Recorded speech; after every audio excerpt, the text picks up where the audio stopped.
staged UFO attack on Earth. We have been preconditioned by all the media for the past couple of decades to slowly but surely start accepting the existence of aliens and UFOs.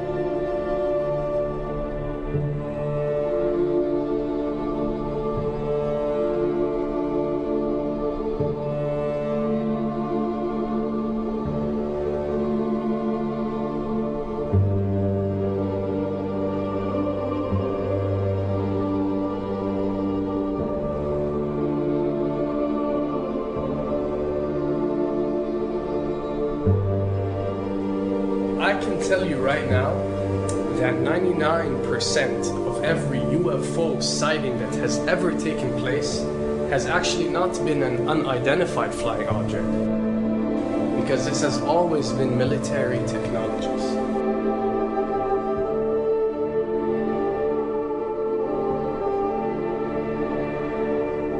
Another thing I'd like to point out is surveys and questionnaires.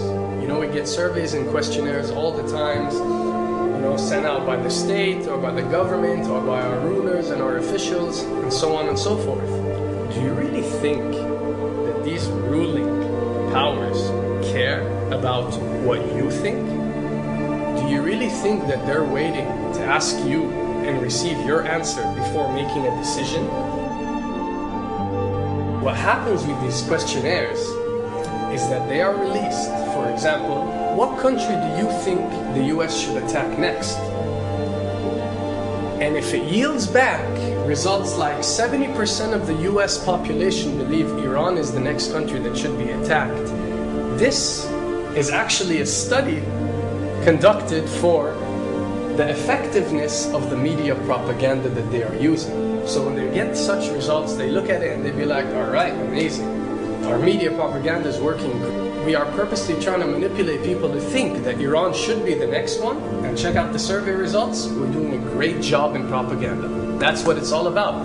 And if the results come back and they aren't up to par, so let's say 20% want war with Iran and 80% want actual peace, they say, okay, so now we have to go and rework our media propaganda and make it more effective so these percentages change. Why am I saying this? Because of the UFO phenomenon.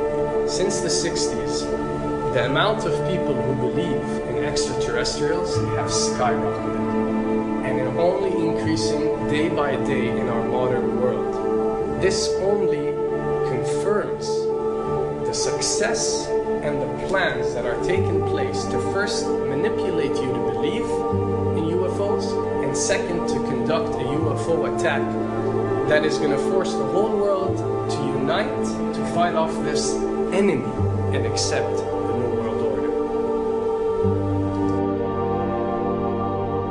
A former Canadian government official is warning we may be on the verge of intergalactic war, saying, quote, the Bush administration has finally agreed to let the military build a forward base on the moon, which will put them in a better position to keep track of the comings and goings of visitors from space, and to shoot at them if they so decide. I was introduced to the late Dr. Wernher von Braun in the U.S., the father of rocketry.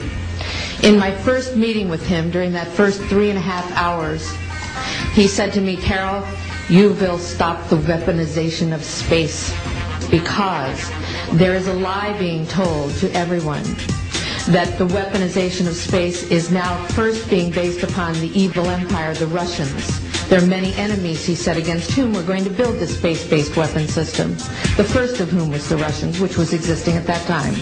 Then there would be terrorists. Then there would be third world countries. Now we call them rogue nations or nations of concern.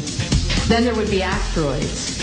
And then he would repeat to me over and over, and the last card, the last card, the last card would be the extraterrestrial threat. As a military strategist, as a person who worked on the MX missile, which I did later, he said, you will find that there is going to be a spin to find some enemy against whom we have to build space-based weapons, and now we should expect the spin. And that's the formula, except that it's all based on a lie. A supersonic saucer. Called the Silverbug, it was truly revolutionary. The plans show in detail a multi-jet engine craft that boasted amazing maneuverability and speed.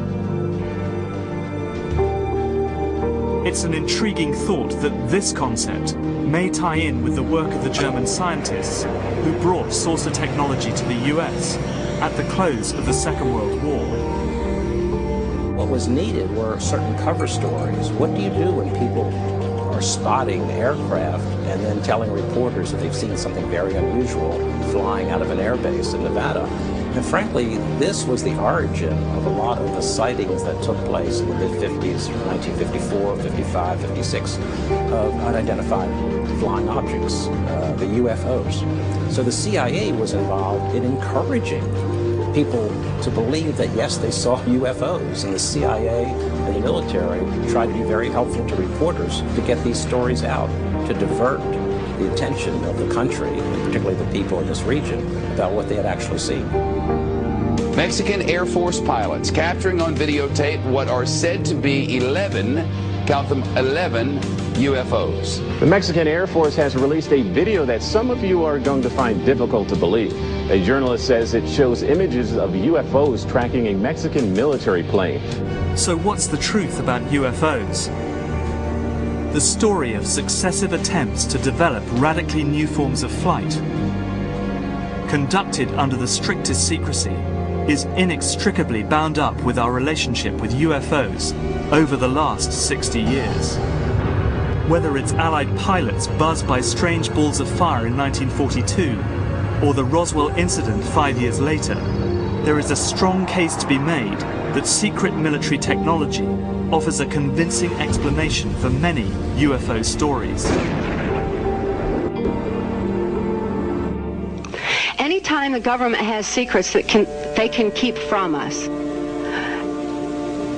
they can manipulate us by those secrets. In essence, they still remain 25 years at least ahead of us in technology, information, and knowledge, and secrets, and they are using them against us. I heard over the years many times over that the plan to usher in the New World Order would be to make all the people in this country and around the world feel totally helpless to prevent the New World Order from occurring, this world dominance plan, by saying that we had been invaded by aliens, so that we would say, oh please UN, come in and help us all. So bear in mind that there is a planned orchestration to get people to be submissive through the secret technology and information that they're keeping from you under the blanket of the so-called National Security Act.